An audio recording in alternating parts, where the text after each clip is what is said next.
Sleeping Beauty. Once upon a time, there lived a king and a queen who said every day, "If only we had a child." After many years, their wish came true and a baby girl was born. Oh, how happy they were! They shared their joy by inviting 7 wise fairies to the palace. When the fairies sat down to eat, they each found a gift made of gold by the side of their plate. Now, there was one other fairy whose magic was more powerful than all the wise ones put together. Unfortunately, this fairy had an evil heart. When she heard of the celebrations for the baby princess and found out that she had not been invited, she took great offence. Towards the end of the evening, each of the wise fairies gave a magical gift to the baby princess. The first wished her the gift of reason. The second wished her the gift of beauty. The third wished her the gift of grace. The fourth wished her the gift of music. The fifth wished her the gift of dance. The sixth wished her the gift of... Well, we do not know what gift she would have wished for, because at that moment the evil fairy appeared in the centre of the great hall, her mouth fixed in a false smile and her eyes delighting in spite. "Do forgive me for dropping by uninvited," she said. "I will not keep you long.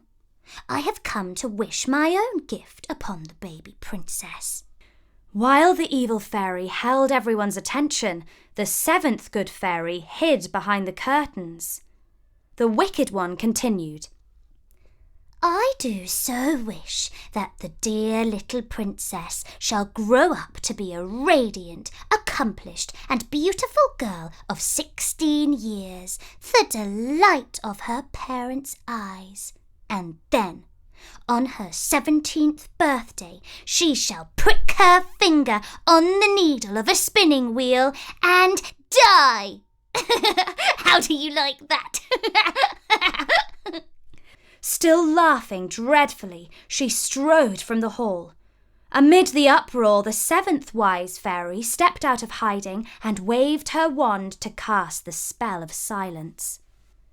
"There remains a 7th and final wish that is mine to make," she said.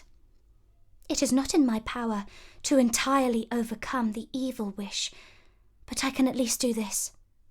When the princess pricks her finger, let her not die, but fall asleep for 100 years until she is awoken by true love's kiss." The very next day, the king passed a law forbidding anyone in the land from owning a spinning wheel. After that, no one ever spoke of the ill-fated banquet.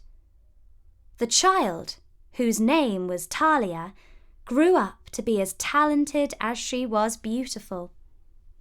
But she was also strong-headed, and when, on her 17th birthday, the king and queen forbade her to leave her room, she disobeyed them. She climbed out of her window to avoid the guard on the door and walked around the grounds of the palace. She thought that she discovered every nook and cranny while playing hide-and-seek as a child, but oddly enough, she now found an entrance that she had not seen before. She went through it and climbed the winding steps of a tower.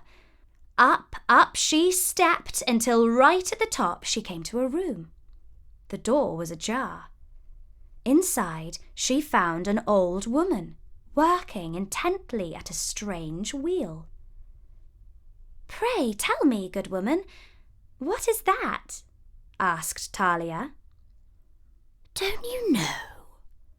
It is your destiny, my dear," replied the woman. "If it is my destiny, may I try it?" The old woman let the princess sit and play with the fascinating toy.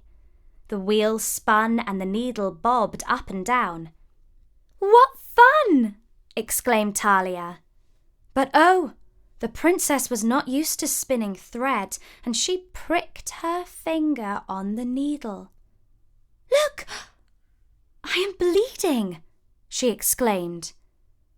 The princess returned down the steps of the tower. Her legs felt weaker and weaker, and when she reached the rose garden, she lay down on the grass and fell into a deep sleep. The courtiers carried her to her room. On and on she slept, and gradually everyone else who lived in the palace was also overcome with sleep. In less than a week, a great forest had grown around the walls, enclosing the palace entirely. 100 years later, a prince was out hunting. He asked his companions, "What are those towers above the treetops?" Some said that an ogre lived there.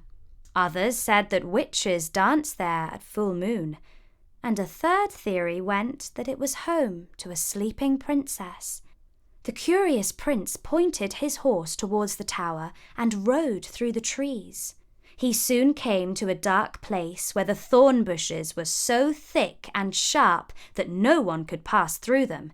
But for him alone, the brambles parted and made way.